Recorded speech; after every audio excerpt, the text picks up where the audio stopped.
මේක තමයි අපේ concept එක. මේක තමයි අපි කරේ hard landscape.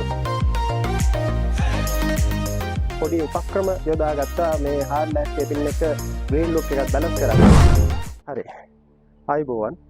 landscaping with Dilshan YouTube channel එකට ඔයගොල්ලන්ව සාදරයෙන් පිළිගන්නවා. ඉතින් අද අපි ඇවිත් ඉන්නේ මම කරපු modern garden එකකට. ඒතර මේ garden එක ඇවිල්ලා ගත්තාම මේ ගෙදර ඉඩ ප්‍රමාණයත් එක්ක ගත්තාම garden එකට තියෙන පොඩි ඉඩ ප්‍රමාණයක්. ඒතර ඉඩ ප්‍රමාණය garden එක ඇහිරෙන්නේ නැතුව ඇසට ප්‍රියමනාප විදියට තමයි අපි මේ garden එක කරලා තියෙන්නේ.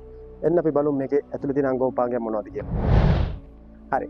අපි දැන් garden එකට ඇතුළු වුණාට පස්සේ මේ තියෙන්නේ අපේ first step එක. එතකොට ඒකේ තියෙන්නේ තනිකර interlock, එතකොට silver, එතකොට gravel, එතකොට මේකේ රළු ස්වභාවය සම්පූර්ණයෙන්ම වැඩි. එතකොට ඕගොල්ලන්ට හිතෙන්න පුළුවන් ඇයි මෙච්චර මේ garden එක රළු ස්වභාවය වැඩි, ඇයි මේ green look එක නැත්තේ කියලා. ඉතින් මේක තමයි අපේ concept එක. මේක තමයි අපි කරේ hard landscaping. එතකොට මේ hard landscaping කියන concept එක අපි මේකට භාවිතා කරන්න මූලික අරමුණ උනේ මේ ගෙදර කලින් තනකොළ වැවිලා තිබ්බා. ඉතින් ගෙදර කට්ටියට නඩත්තු කිරීමේ අපහසුතාවය හින්දා තමයි අපි hard landscaping භාවිතා කරේ. නමුත් අපි hard landscaping එක ඇහැට එන අර කාර්කස්ට ගතිය තියෙන හින්දා අපි ඒ ගතිය balance කරන්න අපි පොඩ්ඩක් මේකට green look එකක් භාවිතා කරා. ඉතින් අපි ඒ වගේ පොඩි උපක්‍රම යොදාගත්තා මේ hard landscaping එක green look එකත් balance කරන්න. ඉතින් අපි බලමු මේ උපක්‍රම අපි කොහොමද භාවිතා කරේ කියලා. එතකොට මේක තමයි අපි first step එකේදී අපි green look එක balance කරන්න භාවිතා කරපු එක උපක්‍රමයක්. මේ උපක්‍රමයේම භාවිතා වුණා ගෙදර කට්ටියට මේක පයින් ඇවිදගෙන යන පාත් එක විදිහට. එතකොට මේ interlock එකේ තියෙන ඒකාකාරී භාවය ඇහැට නිකන් අර මෙතන තියෙන අර 3D භාවය එක්ක මෙතන පොඩි ඇහැට ඒකාකාරී භාවයක් ඇති වෙනවා. ඒක නැති කරන්න තමයි අපි මෙතනින් මැද්දෙන් දැම්මේ පාත් එකක්. ඒක නිකන් අර S අකුරක් වගේ මෙහෙම හැඩයට දැම්මේ. එතකොට ඒකට අපි ස්ටෙපින් ස්ටෝන් විදිහට කොන්ක්‍රීට් එකක් මේක උනට සිල්වර් කොට වගේ මේ ස්ට්‍රක්චර් එක තියෙන. එතකොට ඒ අතරට අපි තනකොළ දැම්මා. එතකොට තනකොළයි මේකේ තියෙන ඉන්ටර්ලොක් එකේ ඒකාකාරීභාවය නැති වෙන්න. එතකොට ඒකෙන් ගිහිල්ලා ගොඩ වෙන්න කෙලින්ම මෙතන තියෙනවා මේ සිල්වර් වලින් හදපු පොඩි ස්ටේජ් එකක් වගේ එකකට. එතකොට අපි මෙන්න මේ උපක්‍රමය තමයි අපි ග්‍රීන් ලුක් එක බැලන්ස් කරන්න මේ තනකොළ භාවිතා කරේ. හරි. මේ ගාඩන් එකේ ෆස්ට් ස්ටෙප් එකේදී මේ ගාඩන් එකේ ගෙදර කට්ටියට ගාඩන් එක පේන view point එකක් තියෙනවා. ඒ view point එක තියෙන්නේ ගේ ඇතුලේ කට්ටියට. එතකොට ගේ ඇතුලේ කට්ටියට මේ garden එක පේන්නත් එක්කම අපි මෙතන මේ gravel path එකකින් තමයි view point එක පටන් ගන්න තැන අපි interlock එකයි මෙතන ජනෙල් වල ගාව තියෙන pavement එකයි compare වෙන්න අපි gravel bed එකක් තමයි දාලා තියෙන්නේ. එතකොට මේ gravel bed එකට අපි භාවිතා කරේ කළු පාට gravel. ඒ කළු පාට gravel භාවිතා කරන්න අපි මූලික අරමුණ උනේ මේ interlock එකේ මැද්දේ තියෙන කළු පාට කැටයක්. ඒ වගේම මෙතන pavement එකේ floor paint එකත් කළු පාටයි. ඒ වගේම මෙතන වීදුරුත් ජනෙල් වල කළු පාටයි. ඉතින් මේ හින්දා තමයි අපි කළු පාට gravel භාවිතා කරන්න අරමුණ උනේ. gravel path එකේ මැද්දේ ඒ වගේම view point එකේ placement එකට අපි sago farm එකක් තියලා තියෙනවා. ඒ sago farm එක තියලා තියෙන්නේ මෙතන hard landscaping වල hard ගතිය පෙන්වන්නත් එක්කම ඒ වගේම green look එක balance වෙන්නත් එක්ක තමයි අපි මේ sago farm එකක් මේකට දැම්මේ. මේ තමයි garden එකේ second step එක. එතකොට මේ second step එකේදී තමයි අපි භාවිතා කරලා තියෙන්නේ සම්පූර්ණම gravel bed එකක්, gravel area එකක්.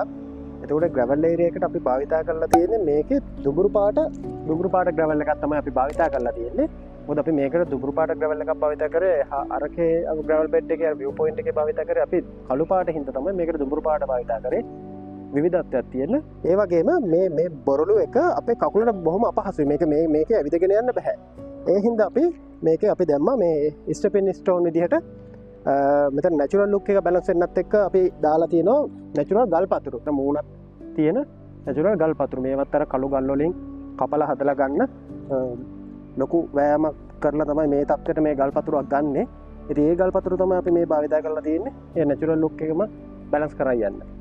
ඒ වගේම මේ second step එකේදී තියෙන garden එකේදී මේ පළතුරු ගස් හතර balance වෙන්න අපි ඒකට මල් පාත්ති බැන්දා.